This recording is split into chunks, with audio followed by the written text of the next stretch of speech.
Assalamualaikum warahmatullahi wabarakatuh. Ikuti dan kunjungi channel YouTube Maulizul Akbar NAD. Subscribe, like, share, komen.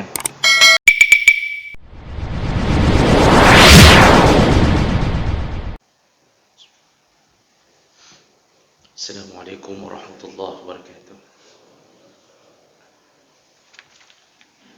Alhamdulillah, nasta'inuhu wa nastaghfiruh wa na'udzu bihi min shururi anfusina wa min sayyiati a'malina.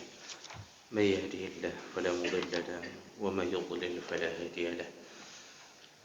Asyhadu an la ilaha illallah wahdahu la syarika lahu wa asyhadu anna Muhammadan 'abduhu wa rasuluhul karim. Allahumma shalli wa sallim على نبينا المصطفى محمد وعلى آله وأصحابه أجمعين أما بعد رب اشرح لي صدري ويسر لي أمري واحلل عقدة من لساني يفقهوا قولي. Segala puji bagi Allah, kemudian salawat dan salam kepada Rasulullah, pada keluarga dan seluruh sahabat-sahabatnya. Jemaah salat subuh yang Allah muliakan insyaAllah.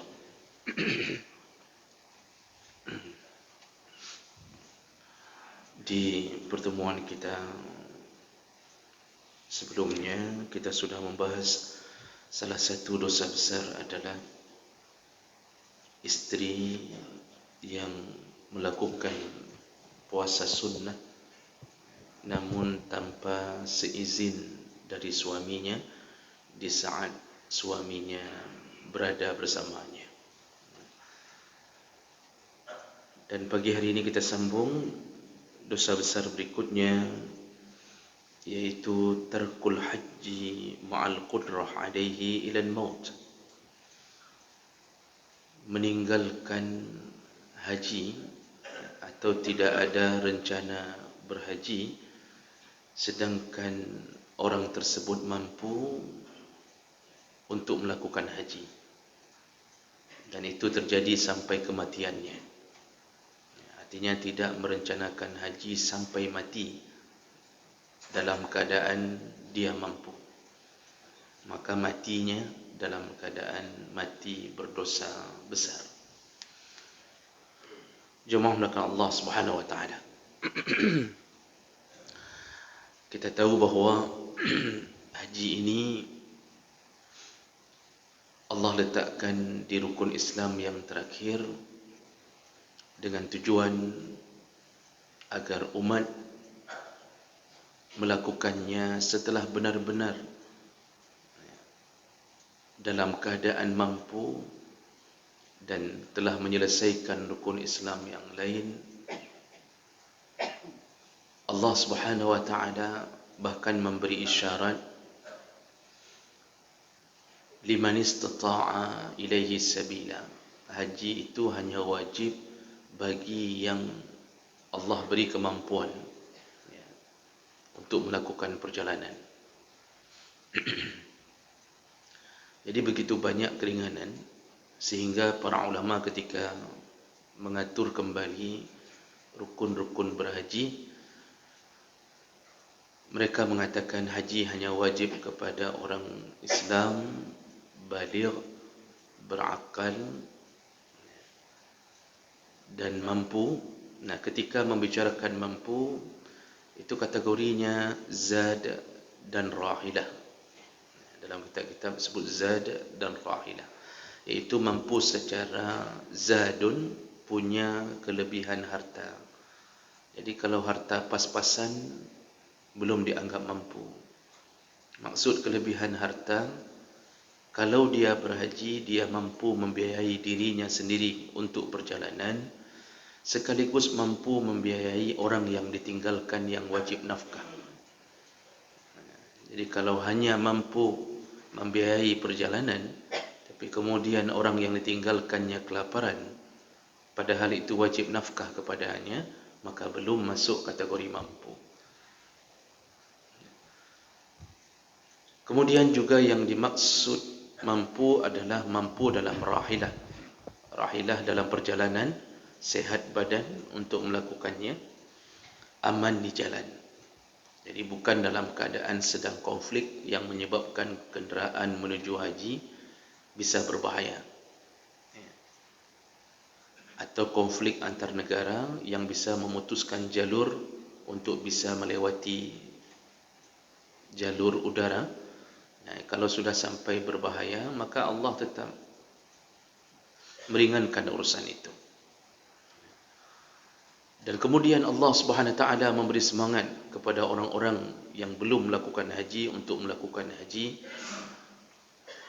Allah Subhanahu Wa Taala menjamin orang yang melakukan haji lalu mendapatkan kemabruran, al-hajjul mabrur laisa lahu jaza' illa al-jannah. Haji yang mabrur tidak pantas diberikan hadiah oleh Allah kecuali surga.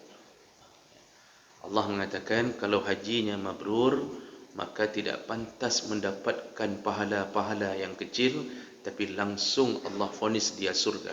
Syaratnya mabrur. Dan untuk menuju mabrur itu dimulai dari proses sebelum keberangkatan sampai proses ketika pulang. Nah, jemaah mereka Allah Subhanahu Wa Taala, ada orang yang mengira dirinya mabrur setelah melakukan haji, tapi tidak nampak ciri-ciri mabrur setelah pulang dari haji. Dia mengatakan, menceritakan tentang riwayat perjalanannya, berbangga-bangga di depan tamu tentang bagaimana sulitnya dia melakukan satu ibadah ke ibadah yang lain. Tapi ketika pulang dari haji, tidak pernah nampak pun salat berjamaah. Tidak ada kebaikan, yang pelit tetap pelit. Tidak ada perasaan untuk menolong sesama hamba. Padahal itu bahagian yang Nabi sebutkan, ciri-ciri orang mabrur itu kalau pulang dia berubah. Yang berubah adalah sifatnya menuju lebih dekat kepada agama. Yang dulu tidak pernah melangkahkan kaki ketika mendengarkan azan ke masjid-masjid Allah, pulang haji berubah kakinya untuk menjadi lebih ringan. Pulang haji lebih dermawan. Jadi jangan merasa diri mabrur terus-terusan kalau sifat ini tidak ada. Maka cukup banyak Pak Haji hari ini tidak ada di masjid-masjid. Pak Haji tertidur. Pak Haji tidak bangun solat subuh. Tapi dipanggil namanya di mana-mana haji. Panggilan haji ini pun sebenarnya kita membiasakannya. Di dunia Arab, orang berhaji berkali-kali yang menempelkan al-hajj itu jarang terjadi. Kita karena mungkin terlalu banyak perjuangan, besar perjuangan sebelum berhaji, maka kita menghargainya dengan meletakkan kalimat haji. Tidak mengapa seandainya kita tahu diri bahawa haji kita mabrur atau haji mardud. Nah, yang belum berhaji, Allah pun faham kalau tidak berhaji dalam keadaan tidak mampu, tidak mengapa. Meninggal dalam keadaan tidak mampu, tidak ada harta. Hartanya gaji dengan gaji 3,5 juta. Kemudian dia harus menghidupi 6 anak, 1 isteri.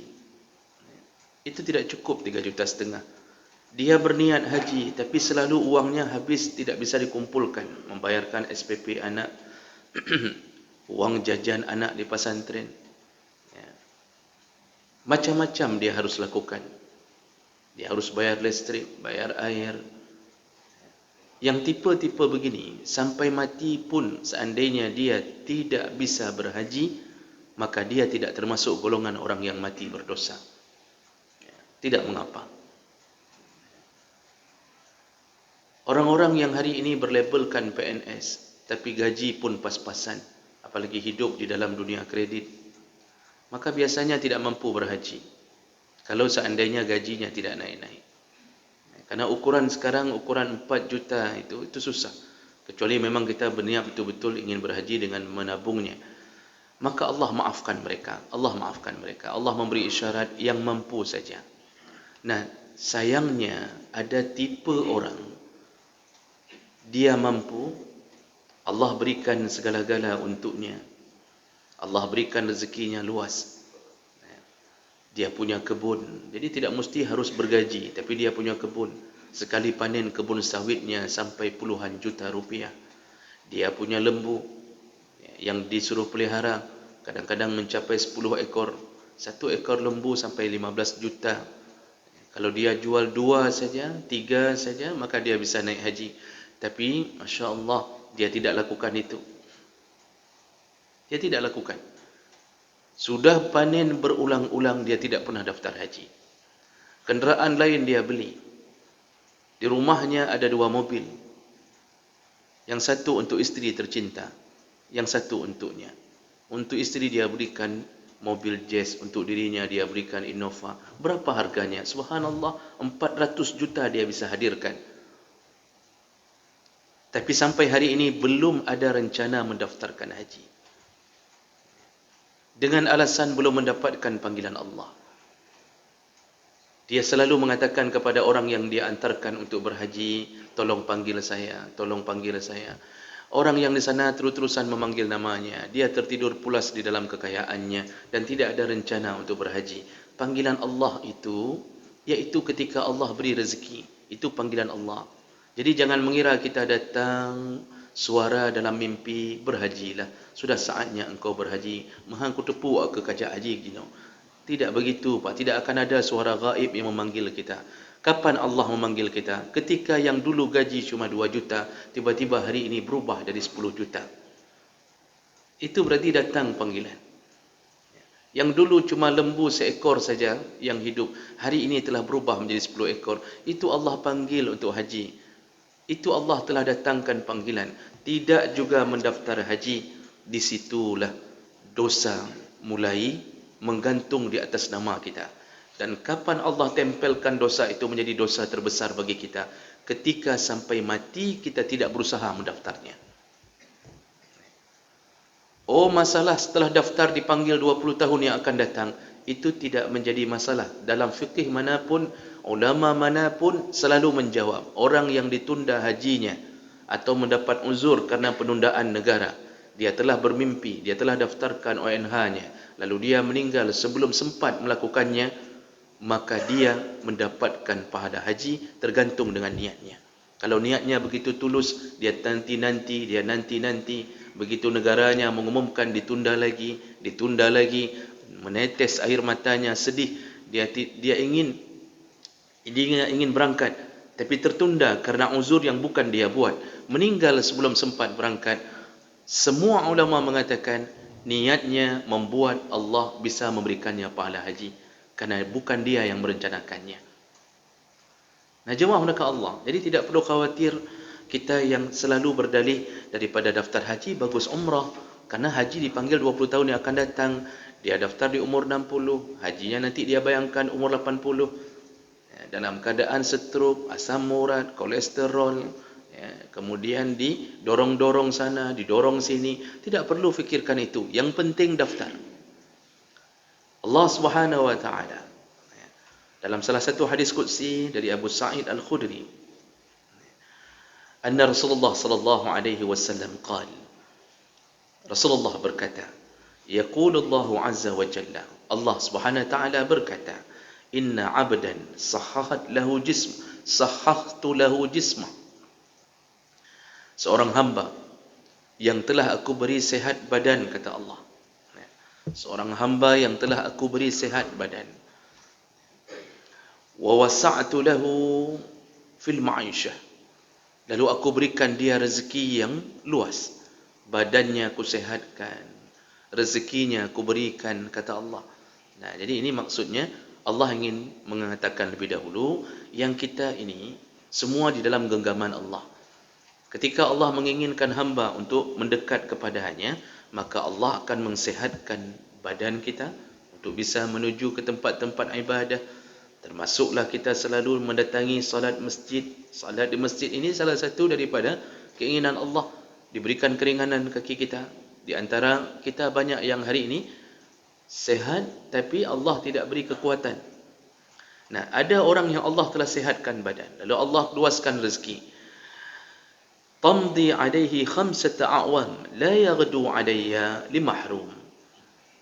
Kalau kau berikan sehat badan, lalu kuberikan rezeki dan dia tidak merencanakan haji atau tidak pergi haji dalam jeda waktu 5 tahun. Di sini sebutkan khamsata awam. Dalam 5 tahun dia juga belum menunaikan haji, maka la yaghdu alayya li mahrum.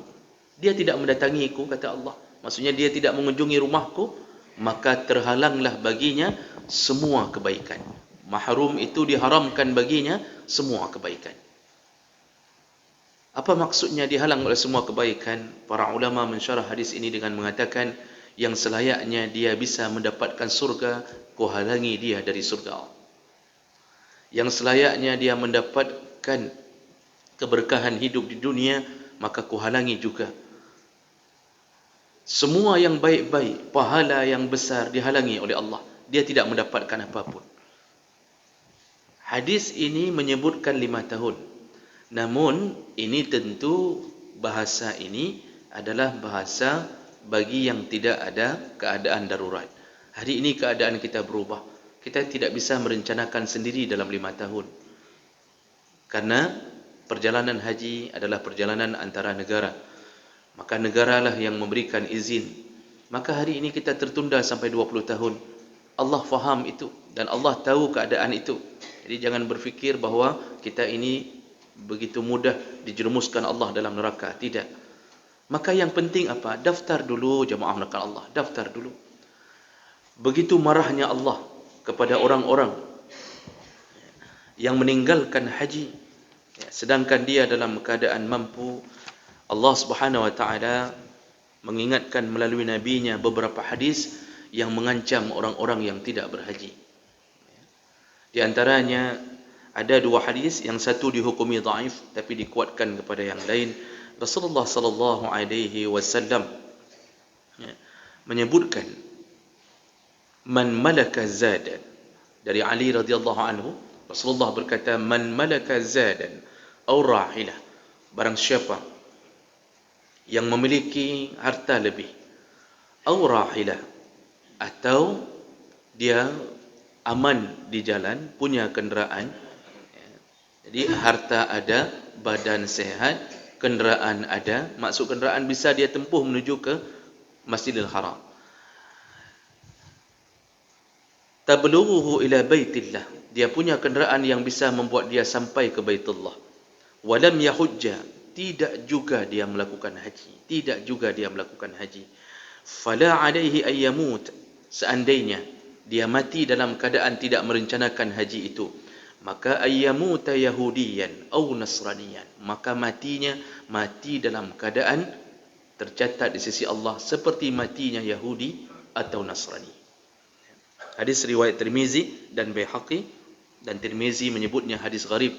Namun dalam pandangan para ulama yang lain ada yang mengatakannya dhaif. Arti gharib, dia berdiri sendiri, tidak ada periwayat lain yang meriwayatkan hadis ini. Jadi dalam pandangan Imam Tirmizi. Namun dalam riwayat yang lain yang diriwayatkan oleh Abu Umamah, ternyata Rasulullah sallallahu alaihi wasallam dengan nada yang sedikit berbeda juga menyebutkan, ada hadis yang menyebutkan tentang kematian orang yang tidak berhaji itu dihukumi seperti mati Yahudi dan Nasrani.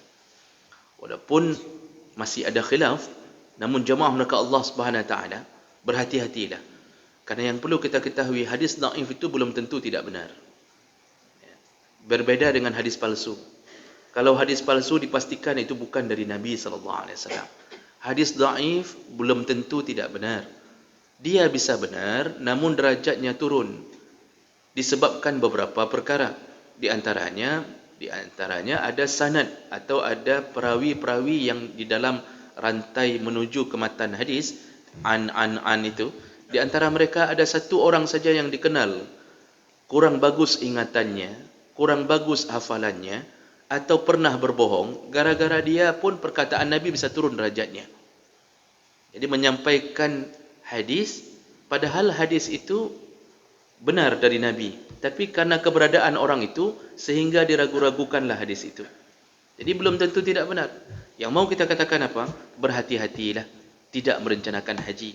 Maksud Nabi mengatakan bisa mati dalam keadaan Yahudi dan Nasrani, maka selayaknya orang Yahudi dan Nasrani mendapatkan siksa, begitulah orang yang mati dalam keadaan tidak merencanakan haji. Dan ancaman-ancaman Allah ini itu cukup banyak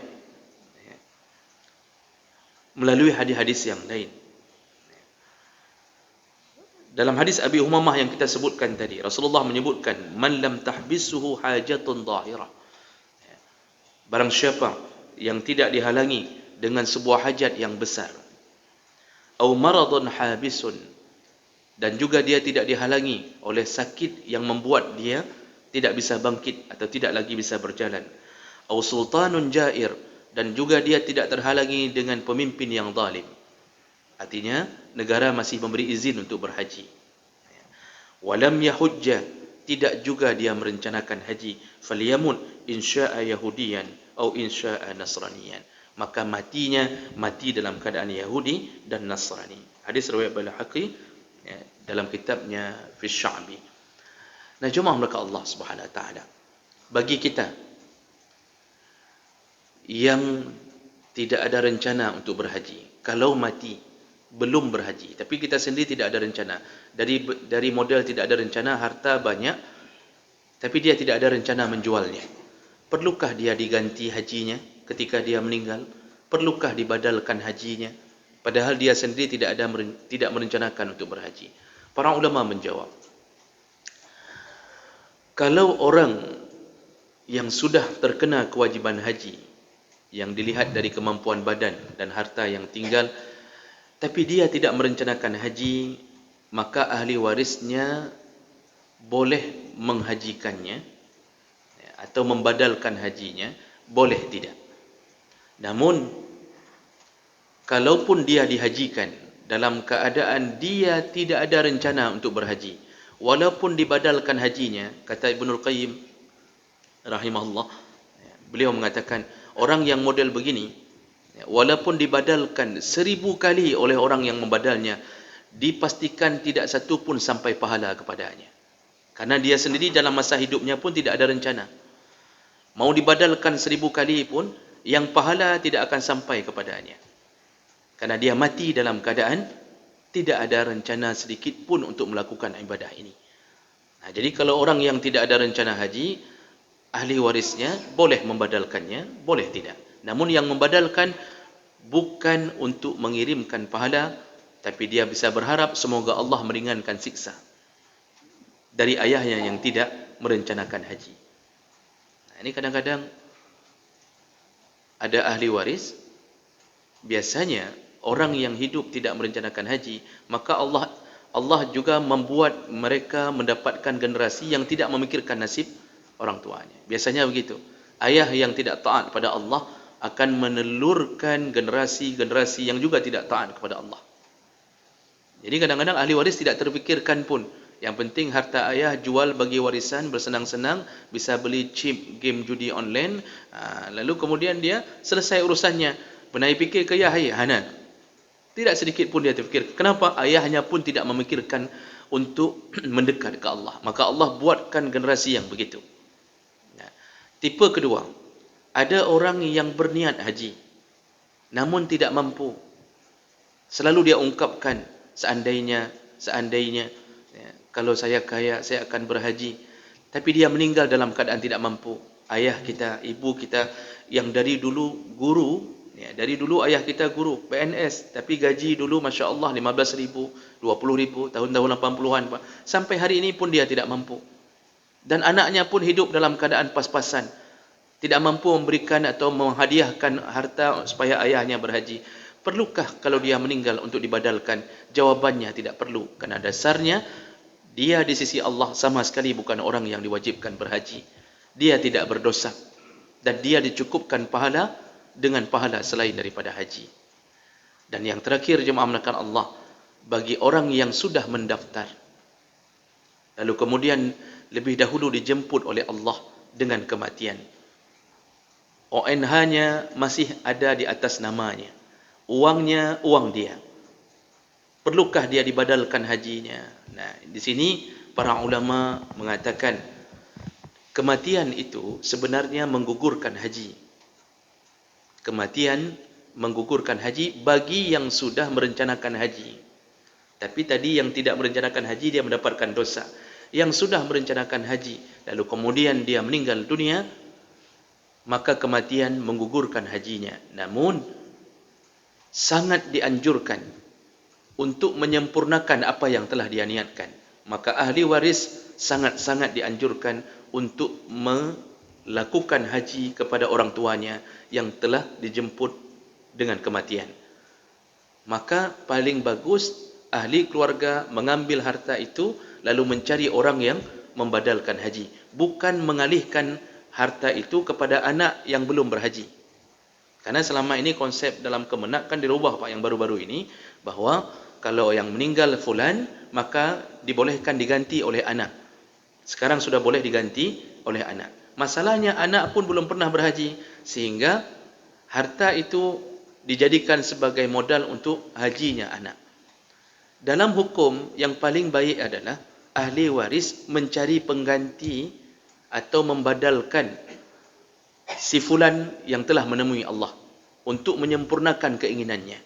Maka membadalkan haji itu dalam pandangan jumhur ulama itu menjadi amalan yang baik. Dan itu bukan amalan bid'ah. Walaupun ada khilaf yang menyebutkan itu. Dan dalil-dalil lebih banyak yang mengatakan adanya badal haji.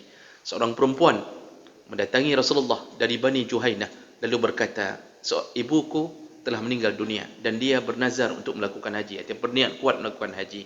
Afahujjah 'alaiha, ya Rasulullah, bolehkah aku menghajikannya atau menggantikan haji untuknya? Apa kata Rasulullah? Kalau engkau punya hutang, apakah engkau diwajibkan membayarnya? Katanya, tentu ya Rasulullah. Maka ibumu telah berhutang kepada Allah, maka bayarkanlah hajinya. Artinya lakukanlah badal untuknya. Dalam hadis yang lain, Rasulullah SAW ketika sedang tawaf lalu mendengarkan ada seorang sahabat mengatakan labbaika an syubramah, labbaika an syubramah. Dia mengatakan, ya Allah, aku mendatangimu, Syubramah telah mendatangimu, Syubramah telah mendatangimu. Lalu kemudian Rasulullah berkata ketika mendengarkan orang ini berdoa begitu, siapa Syubramah? Orang ini mengatakan, saudara sepupuku ya Rasulullah. Ya, saudara sepupuku, aku berhaji atas namanya ya Rasulullah. Lalu Rasulullah mengatakan, afahajja anta, kamu sendiri sudah berhaji belum? Kata dia belum. Kata Rasulullah, haji dulu dirimu, baru engkau hajikan saudaramu.